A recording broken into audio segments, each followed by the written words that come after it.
Ya, so kita seperti biasa kita akan mempelajari beberapa theological profiles dari kitab ini, yaitu kitab Hosea ya. Kalau kita membaca ada topik-topik penting atau tema-tema penting yang boleh dibilang cukup sentral, ini apa?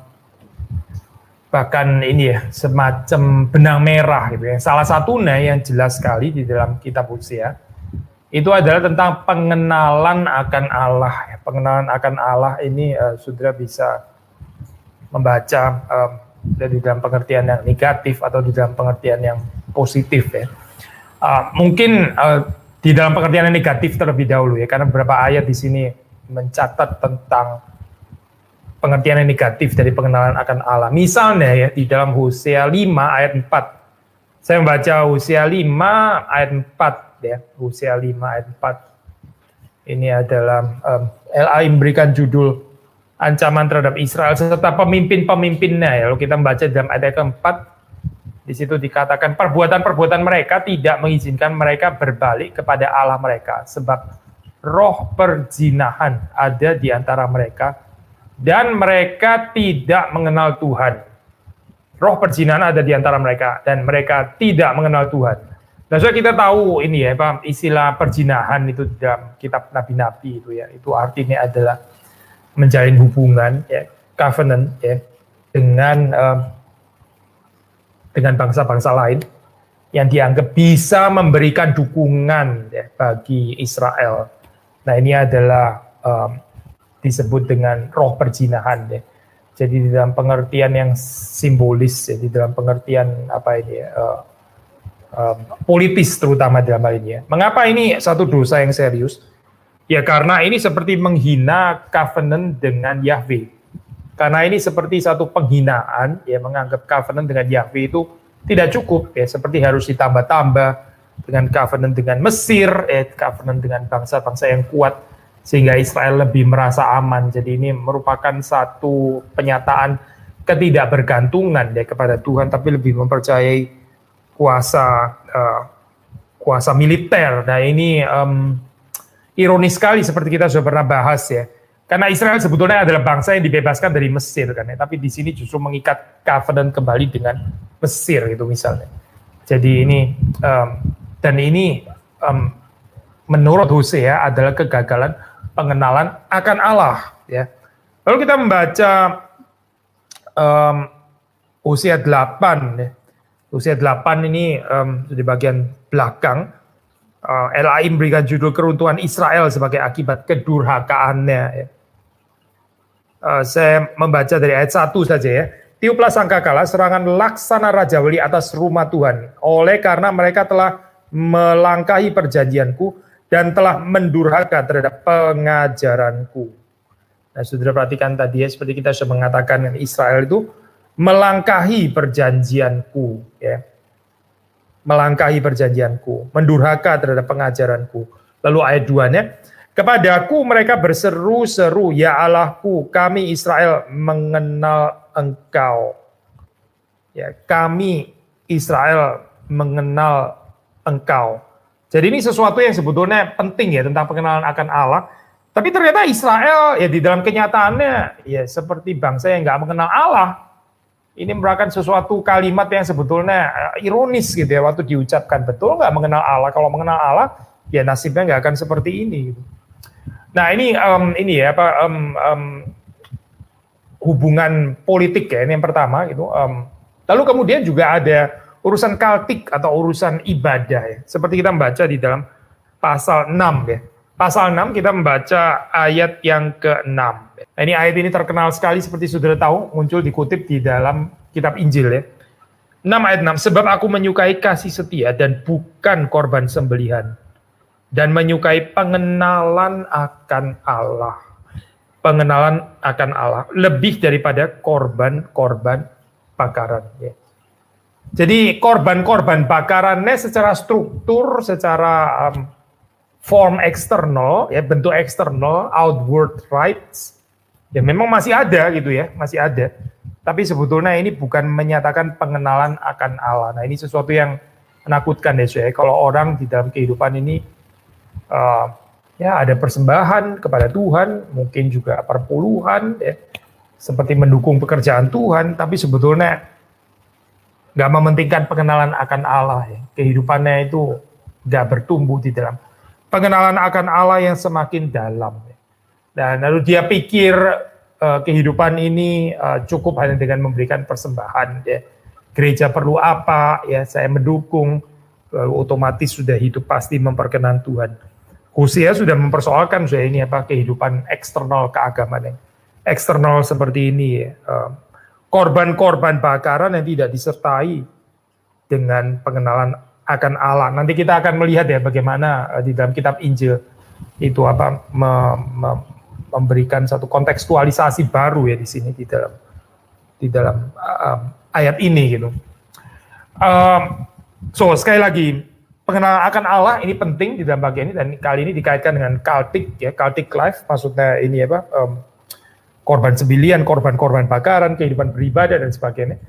Kita membaca di dalam pasal 2 ya, pasal 2 ayat yang ke-15.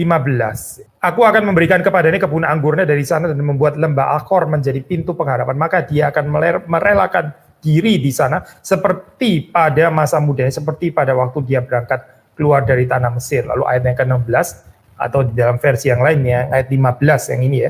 Maka pada waktu itu demikianlah firman Tuhan, engkau akan memanggil aku suamiku dan tidak lagi memanggil aku Baalku. Engkau akan memanggil aku suamiku dan tidak lagi memanggil aku Baalku ya. Ada penafsir, ada teolog ini ya, saya mengatakan ini sebagai apa ini, mengomentari ayat ini ya, Yahweh forgetfulness ya, melupakan Yahweh ya, lupa akan Yahweh ya, seperti yang dicatat di dalam ini ya, di dalam ayat yang ke-15 atau ke-16 ini. Mungkin satu lagi saya, yaitu di dalam 4 ayat yang ke-6 ya. Umatku binasa karena tidak mengenal Allah. Karena engkaulah yang menolak pengenalan itu, maka aku menolak engkau menjadi imamku, dan karena engkau melupakan pengajaran Allahmu, maka aku juga akan melupakan anak-anakmu ya. Israel melupakan Yahweh, Yahweh melupakan Israel. Jadi saudara melihat di sini banyak sekali ya saya ini dan masih ada sebetulnya yang lain. Saudara melihat topik pengenalan akan Allah ini cukup sentral ya di dalam kitab Hosea. Pengenalan akan Allah ini substansial.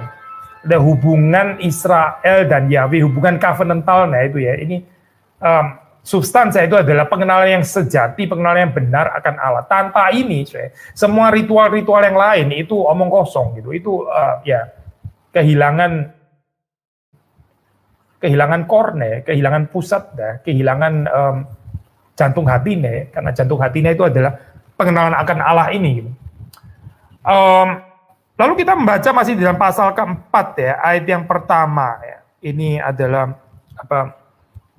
satu teguran yang mungkin mewakili ya pada akhirnya daripada semua yang tadi kita sudah baca, 4 ayat 1 ya. Dengarlah firman Tuhan, hai orang Israel, sebab Tuhan mempunyai perkara dengan penduduk negeri ini, sebab tidak ada kesetiaan dan tidak ada kasih, tidak ada pengenalan akan Allah di negeri ini. Saudara perhatikan ya, ketidakadaan pengenalan akan Allah itu menyebabkan tidak ada kesetiaan dan tidak ada kasih. Ini saling berhubungan ya. Kalau kita mau mengaitkan ini di dalam kehidupan kita ya, di dalam kehidupan berjemaat, kehidupan bergereja ya, sebetulnya sederhana itu gereja itu mengenal Allah atau kurang mengenal Allah. Satu komunitas Kristen yang menyebut dirinya komunitas Kristen itu betul nggak bertumbuh di dalam pengenalan akan Allah ya. Ceknya apa ceknya ya sederhana, ada kesetiaan dan ada kasih. Tapi kalau kasih nggak ada ya, yang ada adalah ketakutan ya, kecurigaan, apalagi judgmental gitu misalnya ya, self righteousness dan sebagainya. Ya berarti nggak ada pengenalan akan Allah, nggak ada. Karena pengenalan akan Allah itu selalu membawa kepada kehadiran cinta kasih, kesetiaan dan cinta kasih. Dan saudara melihat di sini ini yang terjadi kalau nggak ada pengenalan akan Allah, nggak ada kesetiaan, nggak ada kasih, lalu apa? Di dalam ayat 2 ya dikatakan hanya mengutuk, berbohong, membunuh, mencuri, berzina, melakukan kekerasan dan penumpahan darah, menyusul penumpahan darah. Semua ini sudah menggantikan. Ya. Gak ada keadaan vakum, itu nggak ada. Keadaan netral ya, yang nggak ada kejahatan tapi juga nggak ada kasih, itu nggak ada, sudah nggak ada. Either dikuasai oleh pengenalan akan Allah, ada kesetiaan, ada kasih, atau ya kalau itu nggak ada, ya ini yang akan menggantikan adalah kutukan, ya, kebohongan, pembunuhan, pencurian, perzinahan, ya, kekerasan, pertumpahan darah, penumpahan darah, ya, dan seterusnya. Jadi sudah melihat di sini sudah jelas ya di sini istilah pengenalan akan Allah itu nggak boleh dimengerti hanya di dalam pengertian teoritis belaka, kognitif dan sebagainya. Kita nggak tertarik ya, Alkitab nggak tertarik ya dengan pengenalan akan Allah yang seperti itu ya. Pengenalan akan Allah yang nggak berbuah sebetulnya. Pengenalan akan Allah yang nggak membuat orang itu untuk menjadi setia ya. Nggak ada setia, nggak ada kasih setia, dan juga nggak mempertumbuhkan cinta kasih.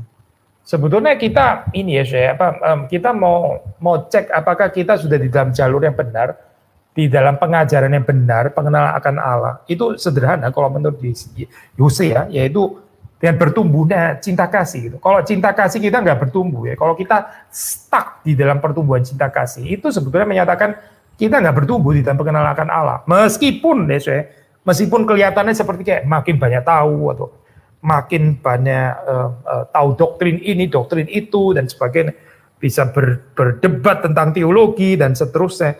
Tapi kalau kita nggak bertumbuh di dalam cinta kasih, itu bukan pengenalan akan Allah, bukan. Karena pengenalan akan Allah menurut teologi Hosea itu nggak bisa dipisahkan dengan bertumbuhnya kesetiaan dan cinta kasih.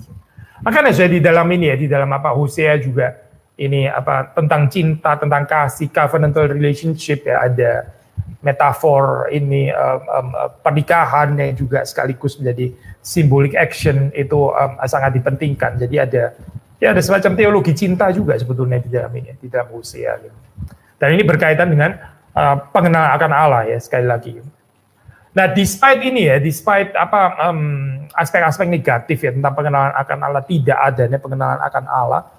Tapi pengenalan akan Allah pada akhirnya juga bisa ini ya, kita melihat ada gambaran yang positif ya.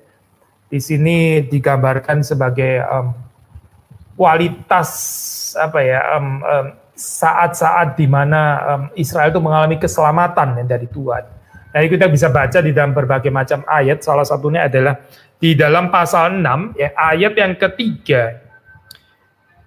Hosea pasal 6 ayat yang ketiga. Nah, ini sekarang kita membicarakan tentang pengenalan akan Allah di dalam pengertian yang positif ya.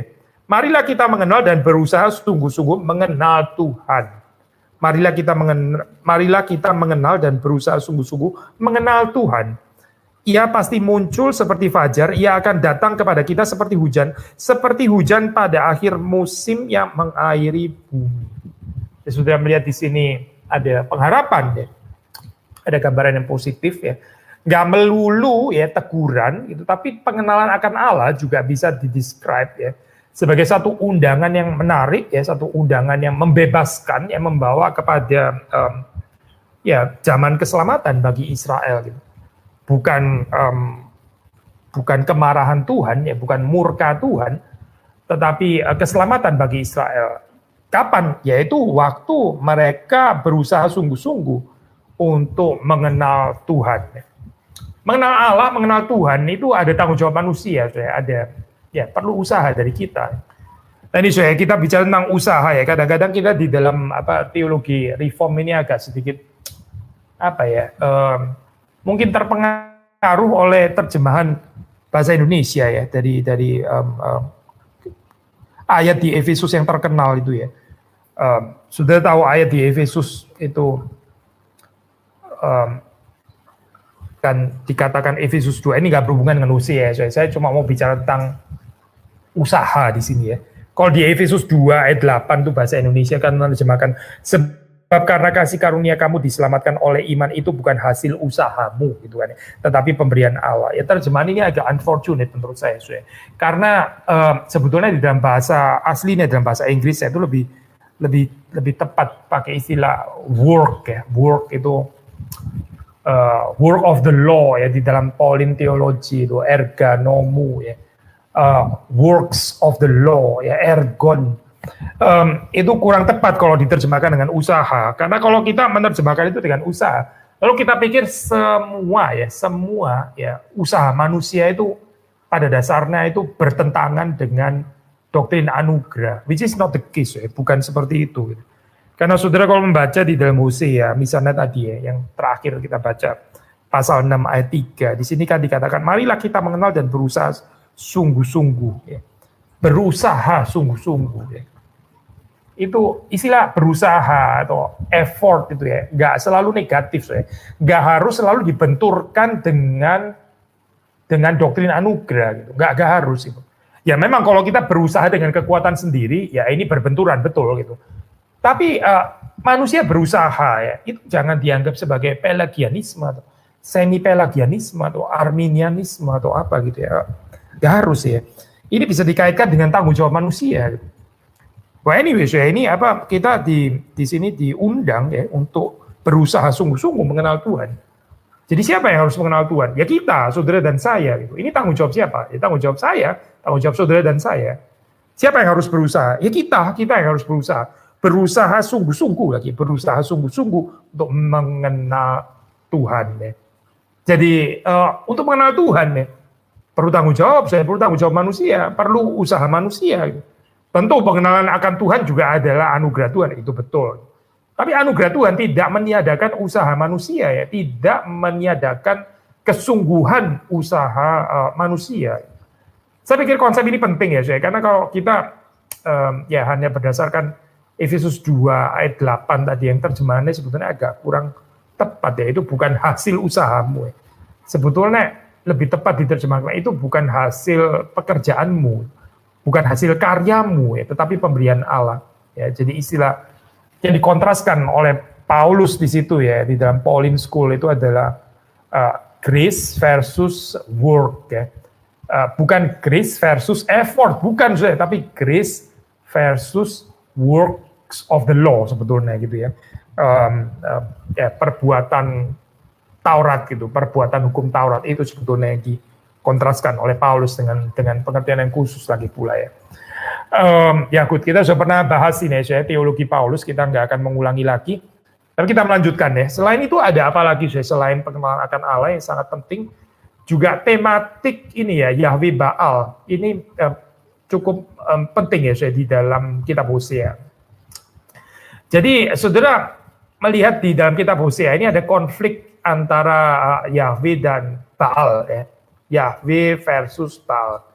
Dan ini seperti kita tahu ya, ini khususnya di dalam kerajaan utara kan ya. Di dalam kerajaan utara saudara membaca di dalam cerita itu cerita Elia, Ahab kan ya. Itu kan juga kerajaan utara ya. Nah, ini polemik yang ada di dalam kitab Hosea. Ini juga kita bisa melihat terjadinya konteksnya itu di dalam kerajaan utara. Nah memang saudara ini Hosea ini ya, konteksnya itu adalah di kerajaan utara ya, kerajaan utara, dan ini saya sedikit lompat ke bagian pada akhirnya. Kita tahu pada akhirnya kan kerajaan utara itu kan karena mereka enggak memperhatikan warning yang diberikan, mereka terus melakukan kejahatan dan akhirnya mereka jatuh juga kan ya, itu 721 before Christ, kerajaan utara kita tahu ya itu collapse itu kerajaan utara, dan akhirnya terus kemudian mereka dibawa ya, ditawan ini bangsa Assyria, mereka masuk kepada orang Israel masuk kepada pembuangan exile ya, dan nah ini saya yang menarik justru waktu mereka ke exile itu ya, di situ bagian kerajaan utara itu menjadi salah satu provinsi dari Neo Assyrian Empire ya, ini kekaisaran Neo Assyria ini. Sebagian orang itu terus kemudian pergi ke tanah Yudea, maksudnya pergi ke daerah selatan.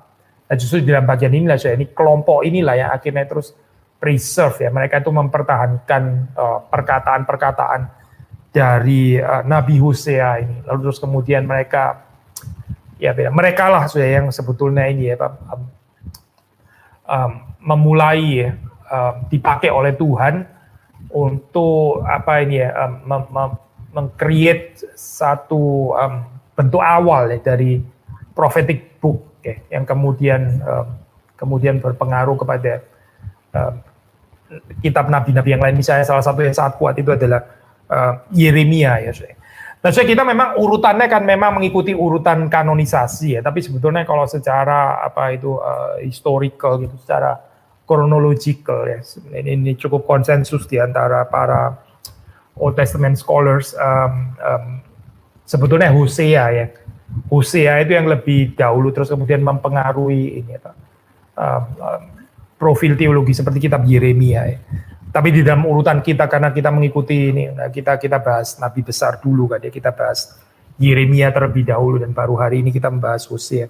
Padahal secara kronologi sebetulnya lebih tepat untuk ini ya Pak Hosea itu lebih dahulu, dan kita melihat terus pengaruhnya itu sampai kepada kitab Yeremia ya.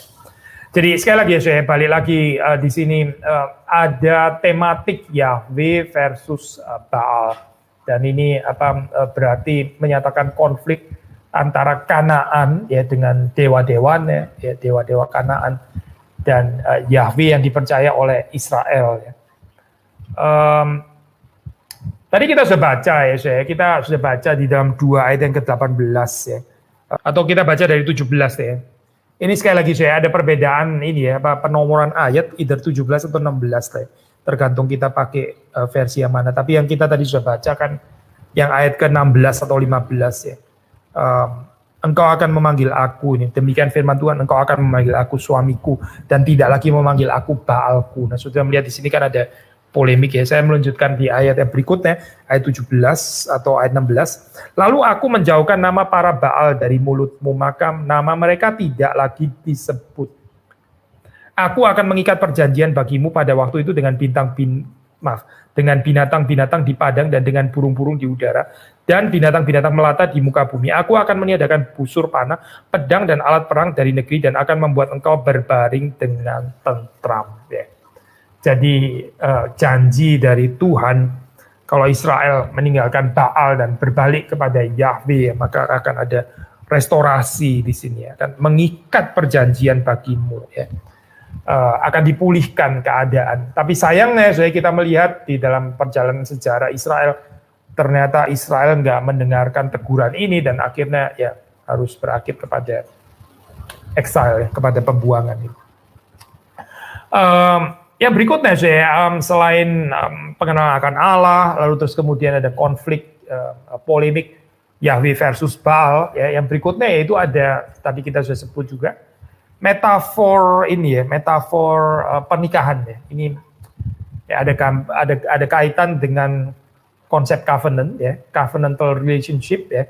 Perjinahan itu maksudnya apa? Ya, perjinahan yaitu Israel terus mulai melacur ya dengan mengikat covenant dengan bangsa-bangsa lain, dan bersamaan dengan mengikat covenant dengan bangsa lain ini termasuk dengan dewa mereka sebetulnya. Jadi begini ikatan politik itu kalau di dalam perjanjian lama itu nggak pernah cuma urusan simply politik, tapi pasti ada aspek kultik juga gitu, ada aspek ibadah.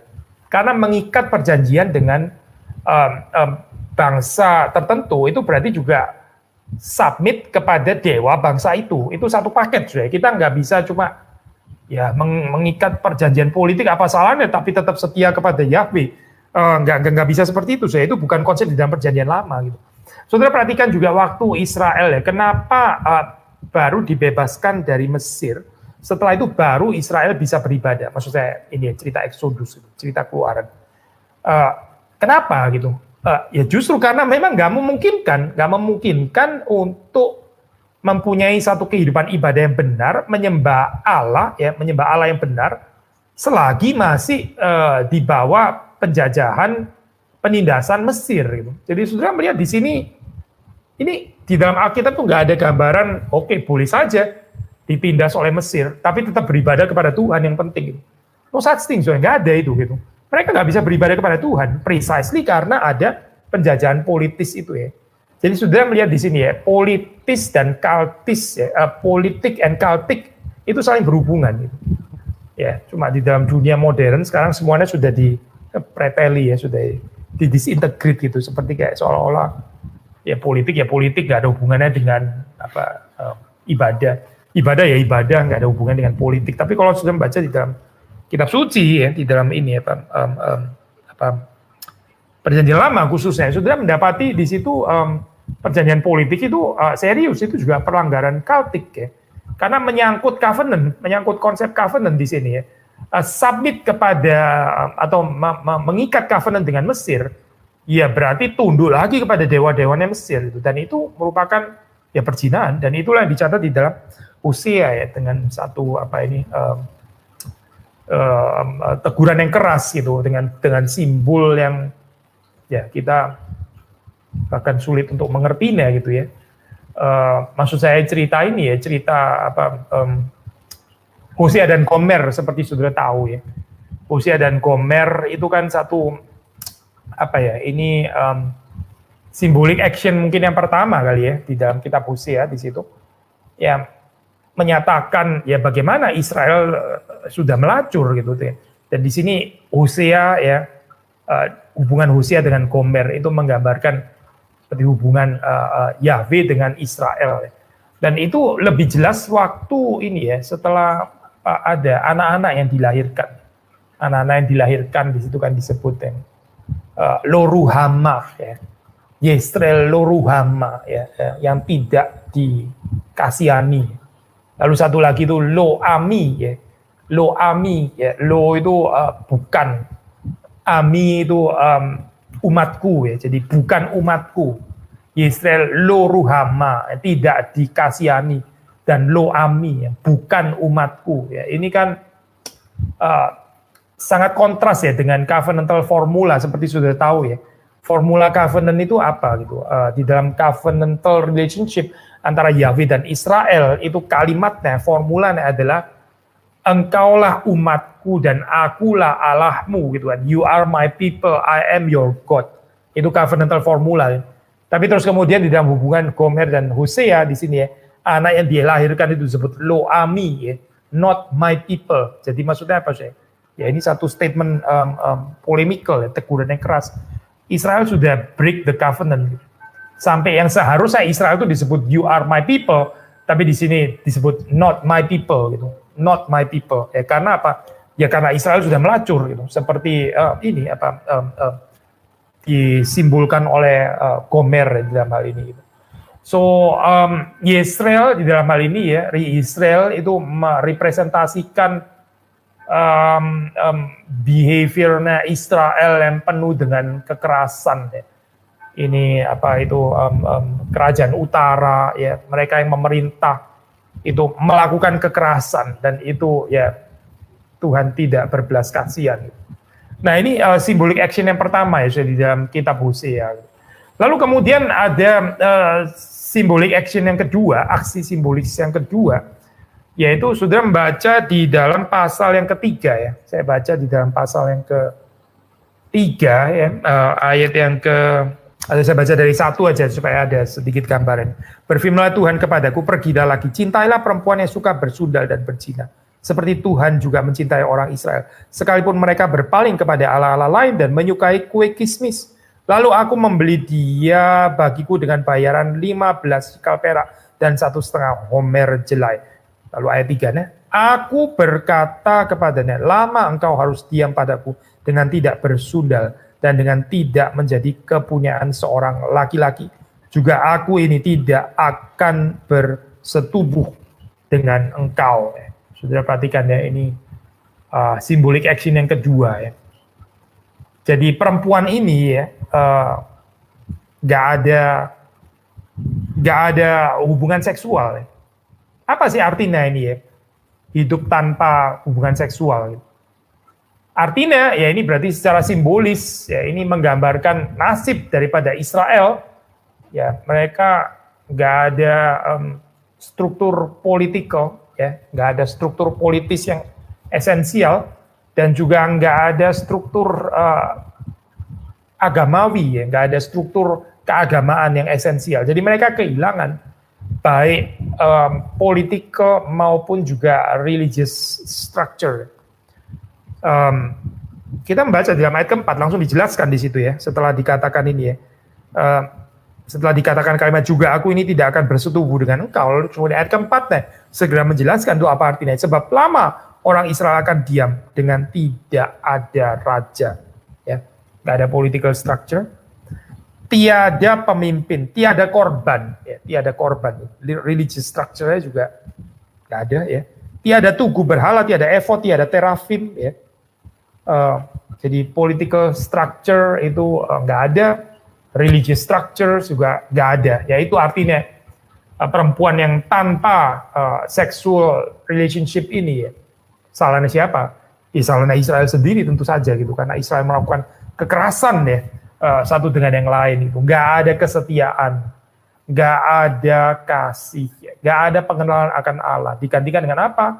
Digantikan dengan kekerasan, digantikan dengan kebohongan, dusta, ya digantikan dengan pembunuhan, penumpahan darah dan sebagainya. Itu semuanya menggantikan gitu ya. Waktu nggak ada cinta kasih, semua itu akan menggantikan. Ya. Menakutkan sih keadaan seperti ini. Dan Hosea sebetulnya sudah melakukan satu ini ya, prophetic warning. Gitu. Satu teguran profetis ya. Dan yang menarik ya, di dalam kitab Hosea ini ada certain ambivalensi gitu ya, ambivalensi.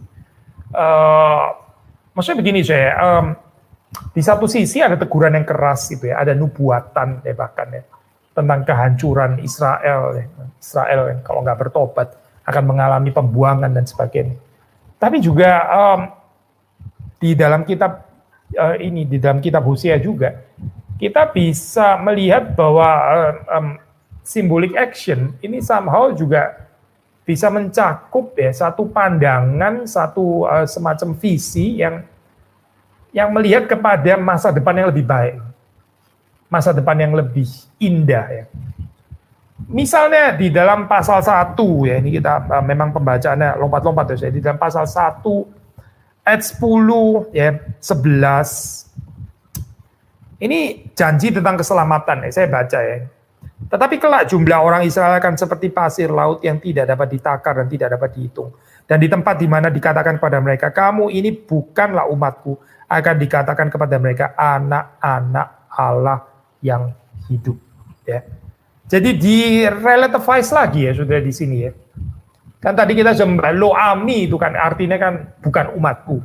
Terus kemudian di dalam ayat ke-10 ini dikatakan di tempat di mana dikatakan kepada mereka kamu ini bukanlah umatku ya lo ami akan dikatakan kepada mereka anak-anak Allah yang hidup. 11. Orang Yehuda dan orang Israel akan berkumpul bersama-sama dan akan mengangkat bagi mereka satu pemimpin lalu mereka akan menduduki negeri ini sebab besar hari Israel itu ya. Ya, saudara melihat di sini ada satu pandangan ya, visi tentang kehidupan yang lebih baik di zaman yang akan datang. Bahkan saudara membaca di dalam 3 pasal 3 ayat 5 ya, 3 ayat 5 ini kalau di dalam salah satu tafsiran dikatakan ini adalah antisipasi bahwa orang Israel akan kembali bahkan dari pembuangan. Jadi lihat itu jauh sekali. Sesudah itu orang Israel akan berbalik dan akan mencari Tuhan, Allah mereka dan Daud raja mereka. Mereka akan datang dengan gemetar kepada Tuhan dan kepada kebaikannya pada hari-hari yang terakhir. Nah, saudara mungkin bertanya, ya tapi ayat ini gimana bisa ditafsir kembali dari exile?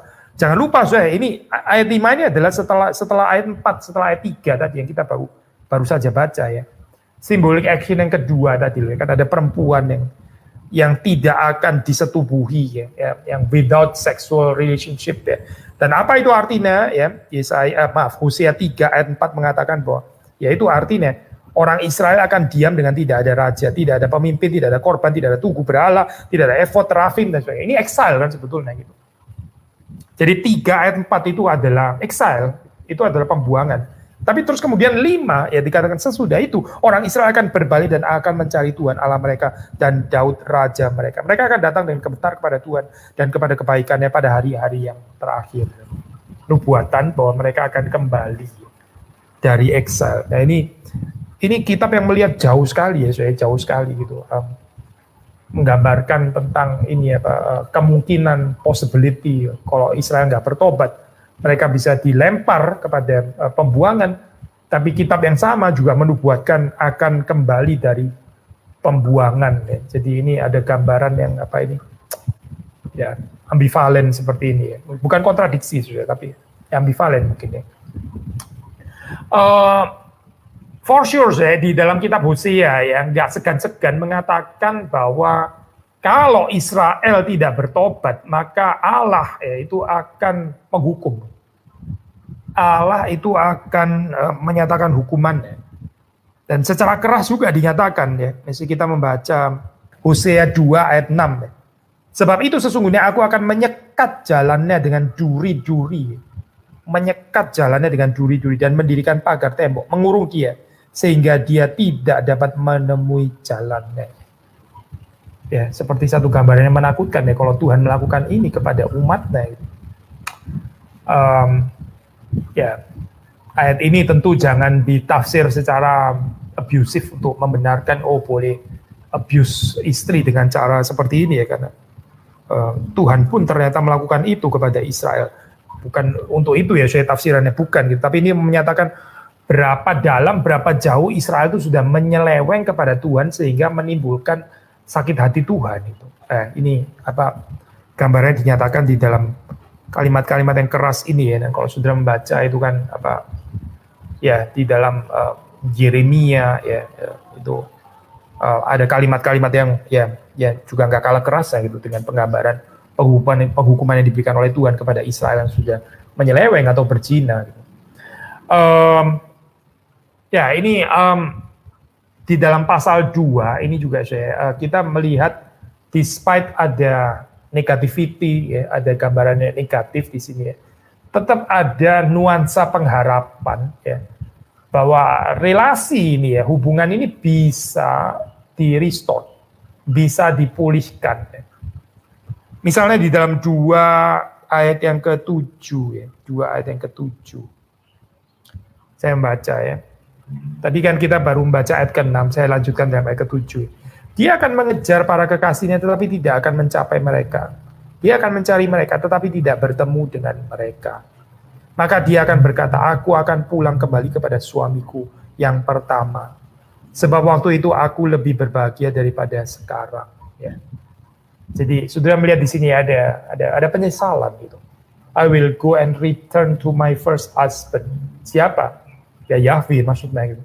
Israel nggak mendapatkan satisfaction dengan hubungan persundalan, dengan hubungan perjinahannya ya. Akhirnya jatuh ya.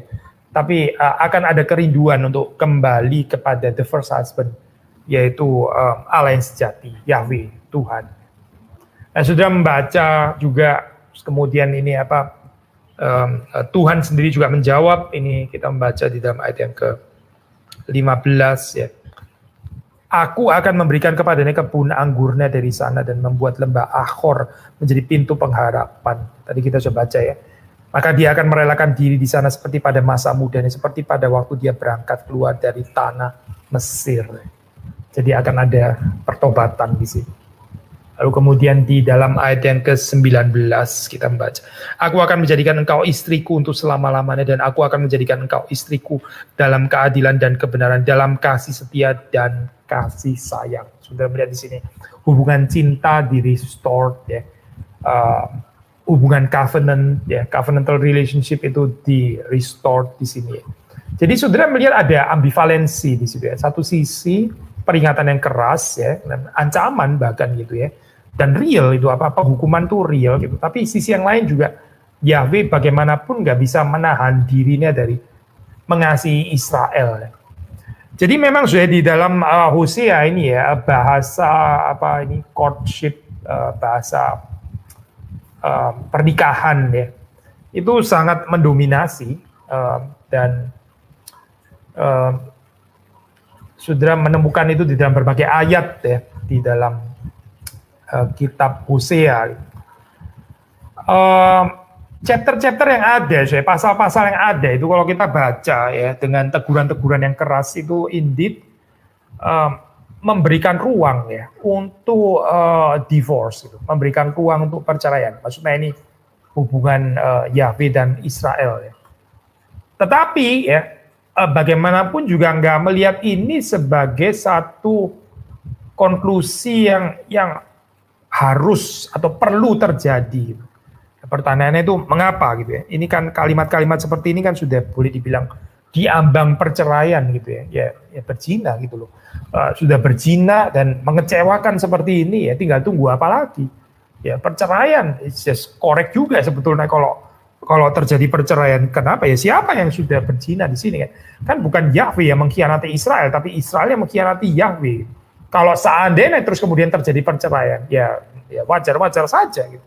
Tetapi bagaimanapun ya kitab Hosea ini juga memberikan makanya kalimat-kalimat pengharapan tadi ya, mau mengatakan bahwa ini juga nggak necessary harus terjadi perceraian ini.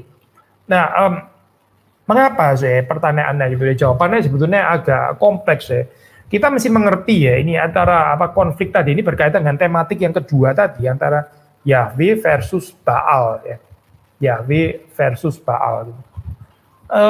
Begini saya di dalam gambaran daripada kitab Hosea ini kan Yahweh itu mempertaruhkan kemuliaannya, dignitas saya di dalam peperangan melawan Baal ya. Baal itu siapa saya? Baal itu kita tahu. Baal itu adalah dewa kesuburan gitu. Baal itu adalah dewa yang memberikan hujan ya, dewa kesuburan. Nah, kita tahu saya ini cycle agricultural ya. Ini kan terus menerus ya. Ini kan sesuatu yang terus terjadi gitu. Ini kan permanen ya. Demikian juga ya. Ini hubungan atau koneksi ya antara Allah yang dipercaya ya dengan umat yang mendiami tempat tersebut ya. Ini koneksinya juga harus jalan terus gitu. Nah, sekarang pertanyaannya itu ya, jadi siapa sebetulnya yang berkuasa di sini itu? Yahweh atau Baal gitu. Kalau agricultural cycle ini berjalan terus demikian rupa gitu ya. Terus kemudian ternyata ini ya bukan lagi Yahweh gitu.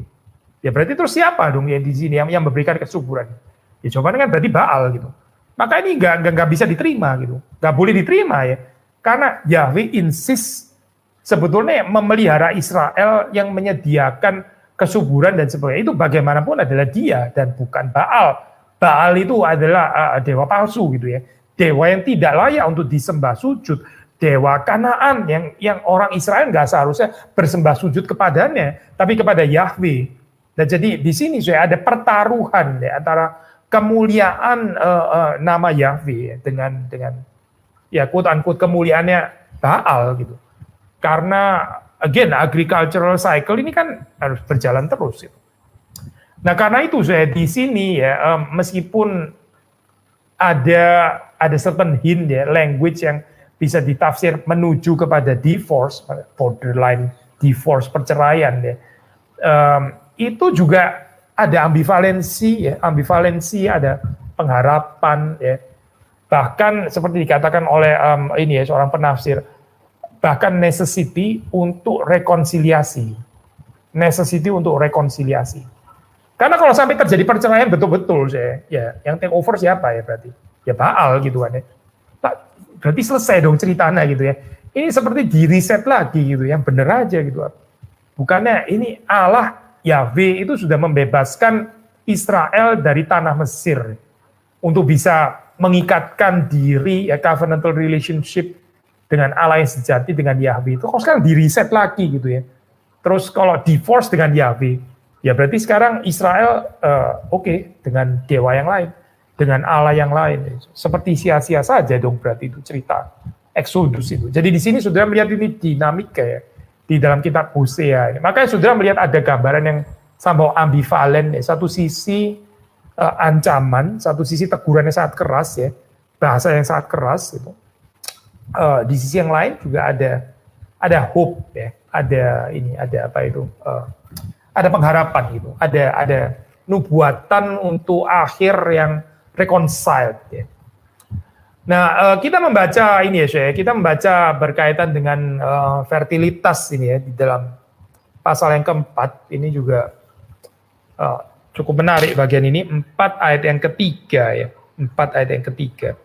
Tadi kita membaca ini ya Pak, sampai ayat yang kedua ya, saya ulangi lagi supaya saudara jangan lupa ayat 4 ayat 1 itu bicara tentang penduduk negeri ini nggak ada kesetiaan, nggak ada kasih, nggak ada pengenalan akan Allah. Lalu terus kemudian kalau nggak ada itu berarti apa? Adanya mengutuk, berbohong, membunuh, mencuri, berzina, melakukan kekerasan, penumpahan darah ya. Lalu kemudian ayat 3, sebab itu negeri ini akan berkabung dan seluruh penduduknya akan merana. Juga binatang-binatang di padang dan burung-burung di udara. Bahkan ikan-ikan di laut akan mati lenyap. Ya. Ini menarik ya, ayat yang ketiga ini, especially kalau kita mau kaitkan dengan ini ya, teologi kontemporer gitu. Kalau saudara misalnya saya bandingkan dengan Amos ya, kitab Amos ya. Amos itu cenderung untuk memfokuskan ini ya,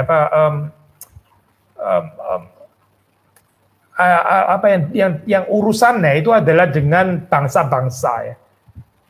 Bangsa-bangsa, terus kemudian ini international order ya. Israel dan bangsa-bangsa itu bagaimana gitu. Itu Amos itu. Tapi Hosea sebaliknya ya, dia itu lebih concern dengan kesuburan lebih concern terhadap kesuburan tanah ya, fertilitas ya. Again, ada kaitan dengan polemik Baal Yahweh itu tadi gitu ya, fertilitas ya. Sehingga waktu saudara membaca di sini ya, itu kalau nggak ada pengenalan akan Allah, yang terjadi itu termasuk juga adalah ini binatang-binatang di padang, burung-burung di udara, ikan-ikan di laut akan mati lenyap. Ya. Instead of bicara international order ala Amos, ya, bangsa-bangsa, ya. Di sini Hosea membicarakan ecological order, ecological. Ya. Ini ada kesalahan manusia ini berakibat kepada ekologi. Berakibat kepada ekologi. Seperti sudah membaca ini, binatang-binatang di padang, burung-burung di udara, ikan-ikan di laut akan mati lenyap ya. Ya, jadi saudara melihat di sini again ya, nggak bisa lebih jelas lagi sih ya. Kenapa ya concern ini diangkat gitu ya? Whereas Amos itu lebih tertarik membicarakan kaitan dengan bangsa-bangsa lain, tapi Hosea lebih bicara tentang ekologi. Ya. Karena sekali lagi ya, saya Baal itu ya dipercaya sebagai dewa kesuburan, dewa hujan. Jadi ya Yahweh di sini ya menandingi. Kalau kamu nggak taat kepada Tuhan, kepada Yahweh, ya, maka tanahmu akan menjadi tidak subur. Membuktikan bahwa Yahweh lah Allah yang sejati dan bukan Baal. Gitu. Saudara mengerti ya logika maksudnya, logika Hosea. Gitu. Kan waktu nggak ada pengenalan yang sejati akan Allah ya, nggak ada pengenalan akan Allah ya, oke. Dan kamu akan menjadi tanah yang tidak subur. Terjadi ecological disaster ya. Membuktikan bahwa yang memelihara selama ini itu adalah Yahweh, bukan Baal. Sudah tangkap ya maksudnya. Nah, kalau seandainya mereka nggak taat kepada Yahweh, tapi mereka tetap fertile, tetap subur, nah, berarti kan membuktikan ya, berarti sebetulnya kesuburan ini bukan dari Yahweh dong, berarti dari Baal dong, betul nggak? Karena nggak ada pengenalan akan Allah, ya nggak tertarik kepada Yahweh, oh kita tetap subur kok sebetulnya gitu. Ya berarti bukan Yahweh dong selama ini yang memelihara gitu. Maka di dalam perspektif daripada kitab Hosea, ini penting saya kaitan antara ketidaktaatan dan ecological disaster ini membuktikan, menyatakan bahwa Yahweh lah yang berkuasa, bukan Baal, maksudnya itu gitu. Karena ketidaktaatan kepada Yahweh, ya, ketidakadaan pengenalan akan Allah, Yahweh, ya, itu berakibat kepada ecological order. Jadi Baal didisqualified di sini di dalam di dalam berita ini gitu ya. Ya sudah membaca di dalam pasal-pasal yang mulai pasal 4 dan seterusnya gitu ya, itu language-nya itu dipakai language exile, pembuangan, bahkan juga tentang kematian ya. Kita bisa membaca misalnya di dalam ini ya, pasal yang ke-9 ya. Ini bahasa politik yang sangat real. 9 ayat yang ketiga ya. Mereka tidak akan tetap diam di tanah Tuhan, tetapi Efraim harus kembali ke Mesir, dan di Asyur mereka akan memakan makanan najis. Ya. Ini ya real world politics ya, seperti dikatakan oleh seorang penafsir di sini. Jadi Nabi Hosea di sini ya, itu dengan jelas ya, foresee ya, melihat ke depan realitas pembuangan ini ya bagi Israel, karena Israel nggak taat ya, karena Israel nggak bertobat, akhirnya yang terjadi yaitu ya seperti ini gitu, devastation ya, ada kehancuran gitu yang menanti.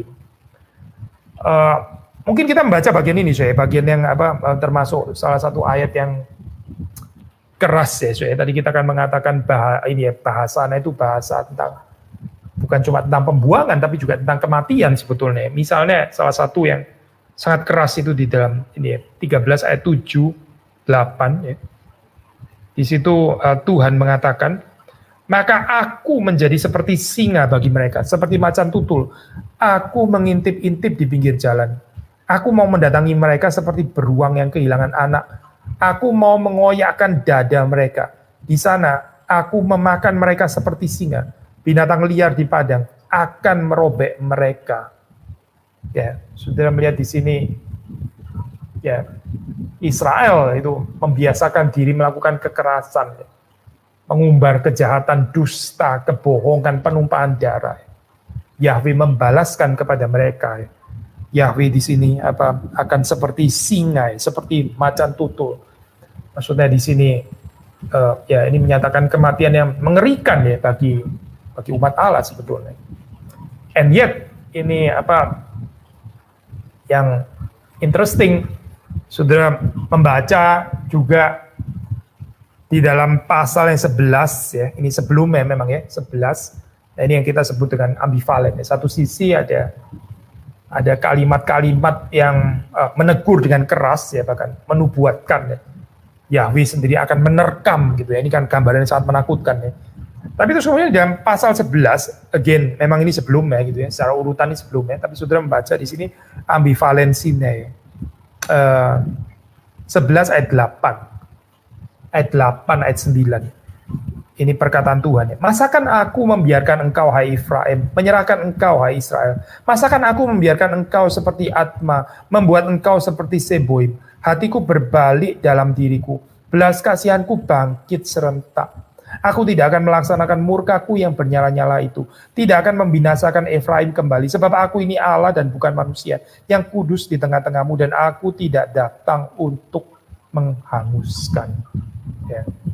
Ini ada kalimat yang saya mau kutip ya dari seorang penafsir yang mengatakan kalimat seperti ini ya. Saya kutip dalam bahasa Inggris ya. Hosea presents us with a deity torn by indecision in love. Torn by indecision in love. Kalimat yang indah sekali ya. Ya, Tuhan itu seperti kayak indecisive di sini ya. Tapi kenapa indecisive? Bukankah dia Tuhan? Tuhan yang berdaulat. Kok ya bisa gambaran indecisive seperti ini?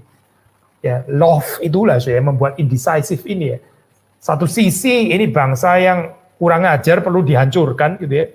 Tapi ini juga bangsa yang dicintai juga. Ini adalah umat Tuhan. Ya, saudara bisa melihat ambivalensi itu kan ya. Justru ini karena love ya. Torn by indecision in love ya. But capable of violence toward the beloved. Ya.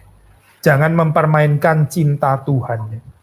Karena Tuhan memang bisa menyayangkan umatnya, betul. Tuhan bisa menyayangkan, tapi Tuhan juga bisa tidak menyayangkan. Jadi jangan provok ya, saya. Karena Tuhan itu adalah Tuhan yang suci, Tuhan yang kudus, yang maha kudus ya. Kita jangan mempermainkan cinta Tuhan. Betul, dia bisa ini ya mencintai seperti gambaran di sini ya. kalimat yang dimulai dengan masakan ya. Masakan aku membiarkan engkau hai Efraim, menyerahkan engkau hai Israel. Masakan aku membiarkan engkau seperti Atma, membuat engkau seperti Sebot. Nah di situ Yahweh menahan murkanya. Tapi saudara jangan salah ya. Bukan berarti terus nggak bisa murka. Bukan berarti terus kemudian, oh ya sudah, kalau begitu terus saja di dalam kebohongan.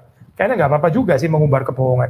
Kayaknya nggak bakal murka sih, ini nggak akan ngamuk kayaknya gitu ya. Ya terus saja kita melakukan kekerasan, penumpahan darah ya, kejahatan, pembunuhan dan sebagainya. Terusin aja nggak apa-apa. Nggak bakal mengamuk kok. Ini buktinya ayat seperti ini nggak bakal tega lah. Tuhan tuh kayaknya nggak bakal tega dengan umatnya ini. Wah itu mempermainkan namanya. Dan kita tahu sih sedihnya ya pada akhirnya kita tahu yang terjadi itu adalah ya ini yang di dalam pasal 13 itu ya, yaitu betul-betul Yahweh menerkam. Yang terjadi adalah orang Israel akhirnya dibuang oleh Tuhan itu. Tapi apakah terus kemudian selesai di sini ceritanya? Tidak kan ya. Kita tahu perjanjian lama akhirnya bukan Hosea gitu. Kita tahu ada janji pemulihan itu tadi ya, yang juga diberitakan juga oleh Hosea ya. Tapi sampai di sini ya, ambivalensi antara menahan murka dengan murka, pada akhirnya yang mana? Pada akhirnya Yahweh melepas murkanya. Buktinya yaitu kerajaan utara ya akhirnya jatuh, kolaps dan ditawan 721 ya ke tangan ini ya berbangsa Asyur, ya. Kerajaan Asyur, kekaisaran Asyur. Ya. Lalu terus kemudian mempermalukan Israel. Terpaksa ya ini harus terjadi. Mengapa sih? Karena nggak ada pertobatan. Nggak ada pertobatan dari sisi Israel. Tapi apakah ini berarti perceraian? Tapi apakah ini berarti terus kemudian Yahweh ganti istri? Kita tahu jawabannya tidak ya. Jawabannya itu tidak. Tapi tetap ada kesetiaan. Ini kesetiaan itu bukan tanpa penghukuman gitu. Mungkin terakhir saya, poin terakhir, kita melihat bagaimana ini ya, apa itu ayat yang tadi kita baca ya, ayat yang sangat terkenal itu dikutip di dalam Matius ya. Kalau kita membaca Hosea 6 ayat 6 ya, sebab aku menyukai kasih setia dan bukan korban sembelihan, dan menyukai pengenalan akan Allah lebih daripada korban-korban bakaran.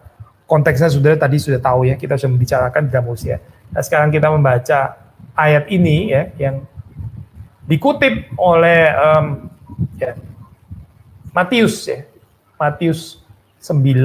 Saya mulai baca dari ayat 11 saja ya. Sebetulnya kalau mau baca mulai dari ayat 9, tapi ayat 11. Pada waktu orang Farisi melihat hal itu, ya, berkatalah mereka kepada murid-murid, mengapa guru makan bersama-sama dengan pemungut cukai dan orang berdosa? Yesus mendengarnya dan berkata, bukan orang sehat yang memerlukan tabib, tetapi orang sakit.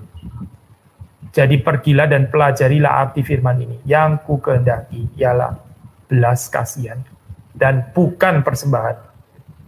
Karena aku datang bukan untuk memanggil orang benar, melainkan orang berdosa.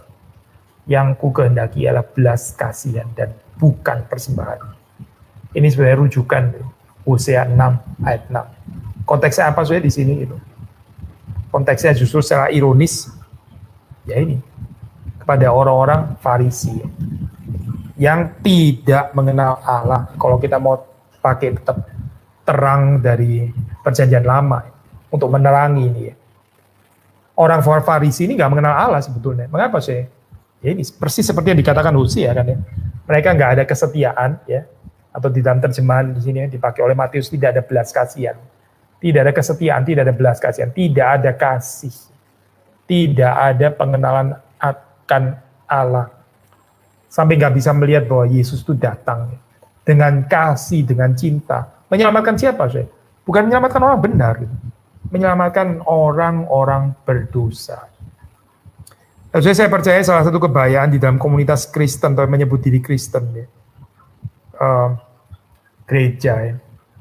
Salah satu persoalan ya, kalau kita nggak kritis terhadap hari ini ya, kerusakan nih, keadaan kerusakan nih, seperti yang terjadi yang dinubuatkan dalam Hosea, yaitu apa? Ya ini, seperti yang terjadi pada orang-orang Farisi ini, nggak ada cinta kasih di dalamnya. Dan orang seperti kayak nggak sadar gitu. Orang pikir, enggak kok saya tetap perpuluhan kok gitu. Gereja ada proyek apa, saya persembahan kok gitu. Saya mendukung pekerjaan Tuhan gitu ya. Tapi sebenarnya nggak ada kesetiaan, nggak ada belas kasihan, nggak ada cinta kasih. Yang ada adalah self-righteousness. Yang ada adalah sifat judgmental, ya, selalu menganggap orang itu nggak layak. Gitu. Ini bukan orang yang harusnya ada.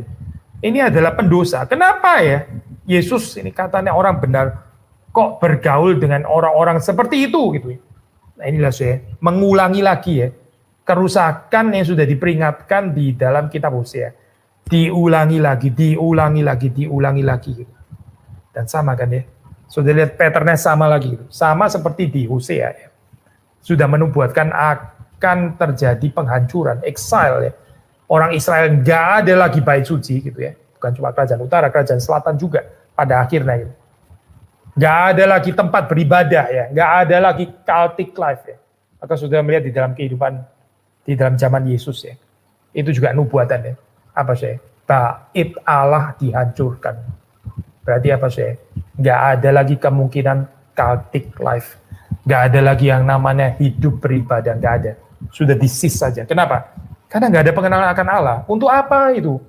Untuk apa persembahan-persembahan itu ya? Ada korban ini, korban itu, persembahan ini. Tapi yang the very substance, the essence ya, yang paling core ya itu apa sih? Pengenalan akan Allah ya, atau di dalam bahasa Matius 23 ya ini 23 itu ayat yang terkenal, yang terpenting, the weightier matters of the law ya, katanya Yesus. Ya itu apa sih? Sudah bisa membaca di situ ya, yaitu kesetiaan ya. Lalu terus kemudian keadilan ya, justice, righteousness, dan mercy, compassion, belas kasihan. Sekali lagi ya, saya, belas kasihan, kesetiaan, keadilan ya. Ini 3 ya, menurut Matius 23 ayat 23. Yesus yang mengatakan, dicatat oleh Matius, yang terpenting di dalam Taurat ya, itu jangan diabaikan. Waktu bagian ini nggak ada, ya berarti nggak ada pengenalan akan Allah, ya, nggak ada kesetiaan, nggak ada kasih, ya, nggak ada pengenalan akan Allah. Secara struktur masih kelihatan, ya, tapi sebetulnya bukan lagi gereja. Ini bukan lagi gereja, seperti di dalam zaman Yesus yang sudah diperingatkan, ya, bertobatlah, bertobatlah. Yesus mau menyucikan bait Allah, tapi dia ditolak, malah dia dibunuh, dia disisihkan. Karena apa, Karena orang menikmati power, orang menikmati kuasa gitu. Orang-orang Farisi ini nggak mau digeser gitu. Mereka merasa tergeser, ya. Mereka rasa enggak, lebih baik nggak usah ada reformasi, lebih baik kita terus yang berkuasa gitu. Ya, imam besar bahkan mengatakan, menubuatkan, daripada kita semua rusak, daripada kita semua yang lebih baik satu orang ini saja yang dikorbankan gitu. Mereka menukar ya, reform yang dari Tuhan, ya, reformasi yang dikerjakan oleh Tuhan, dengan kecintaan mereka terhadap kedudukan, kecintaan mereka terhadap power, terhadap worldly power. Lalu apa yang terjadi, Yang terjadi ya sudah, dihancurkan saja. Sudah nggak perlu ada lagi. Karena apa, Ya karena sudah nggak relevan, Untuk apa bait suci itu ada? Di dalamnya nggak ada pengenalan akan Tuhan.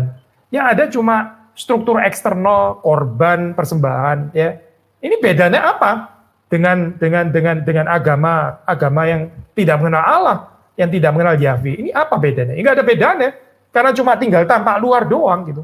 The very core di dalamnya itu ya, pengenalan akan Allah itu enggak ada, enggak ada. Dan tahu dari mana itu enggak ada? Enggak ada kesetiaan, enggak ada kasih, ya, enggak ada belas kasihan, ya. Enggak ada keadilan. Ya ini, inilah. Maka kita perlu kritis ya dalam hal ini ya. Perlu kritis di dalam kehidupan kita ya, termasuk di dalam komunitas di mana kita beribadah ya. Waktu Tuhan memberikan peringatan, ya, jangan kita mengeraskan hati, jangan kita tidak bertobat. Karena kalau kita nggak bertobat, kita saya tetap lebih mencintai posisiku, saya lebih mencintai kedudukanku ya, saya lebih mencintai kemungkinan saya untuk menguasai ini ya, bait suci dan sebagainya. Ya Tuhan nggak merasa perlu harus melanjutkan terus menerus, ya sudah di give up saja gitu. Dan itu sudah terjadi di dalam zaman Hosea, itu terjadi di dalam zaman Yesus Kristus. Dan kita tahu ini di sepanjang sejarah gereja, ini juga pattern ini terjadi terus gitu ya. Waktu orang tidak bertobat, Waktu orang lebih mencintai yang lain daripada Allah, daripada pengenalan akan Allah, ya Tuhan akan meninggalkan. Tuhan memang ya, Tuhan sebetulnya nggak suka murka. Alkitab mengatakan atribut ya, dia itu panjang sabar, dia itu long suffering, dia itu tidak segera murka ya, tidak gampang murka. Tapi saudara jangan salah, bukan berarti dia nggak bisa murka ya. Bukan berarti Tuhan nggak akan pernah mungkin murka. Oh jangan salah saudara, itu bukan Tuhan yang di dalam Alkitab. Betul bahwa Tuhan itu tidak gampang murka, itu betul. Dia itu panjang sabar ya, itu slow to anger ya, slow to anger. Betul, itu adalah atribut Allah. Tapi bukan berarti dia nggak bisa angry ya, saya. Bukan berarti dia tidak bisa murka. Maka kiranya Tuhan menolong kita untuk mengoreksi diri ya, untuk introspek ya, dan melihat keadaan kita. Ya, waktu Tuhan menegur, ya, seperti Tuhan menegur melalui Hosea, seperti di dalam zaman Yesus Kristus. Yesus Kristus sendiri yang menegur ya, supaya orang-orang Yahudi itu bertobat, tapi mereka nggak bertobat, mereka tetap mengeraskan diri, dan akhirnya hukuman Tuhan itu harus dinyatakan. Ya, despite itu semua terjadi, tetap ada panggilan lagi ya, untuk kesekian kalinya, ada nubuatan bahwa Israel itu akan dipulihkan. Ya, Israel akan muak ya dengan suami-suami palsu itu ya. Israel yang melacur ya dengan bangsa-bangsa lainnya, melacur dengan hal yang dicintai di dalam dunianya, muak akhirnya, dan terus kemudian ditimbulkan kembali cinta ya kepada suami yang pertama. Siapa itu? Ya, Yahweh adalah Tuhan sendiri. Kiranya Tuhan memberkati kita semua. Ya, PA malam hari ini sampai di sini saja. Mari kita menutup di dalam doa. Tuhan, kami bersyukur Engkau memberi kepada kami kesempatan, kami bisa mempelajari firman Tuhan. Kami berdoa supaya Tuhan menolong kami untuk semakin mengerti kehendak Tuhan melalui pembelajaran ini, dan kami terus merespons undangan pertobatan yang dari Tuhan, sehingga kami ini tidak menjadi orang-orang yang dibuang oleh Tuhan, tapi kami boleh mendapat belas kasihan, dikasihani oleh Tuhan, dan kami bahkan boleh berbagian di dalam pekerjaan. Terima kasih untuk anugerah-Mu, kami bersyukur untuk belas kasihan Tuhan, untuk cinta-Mu. Demi Yesus Kristus kami bersyukur. Amin.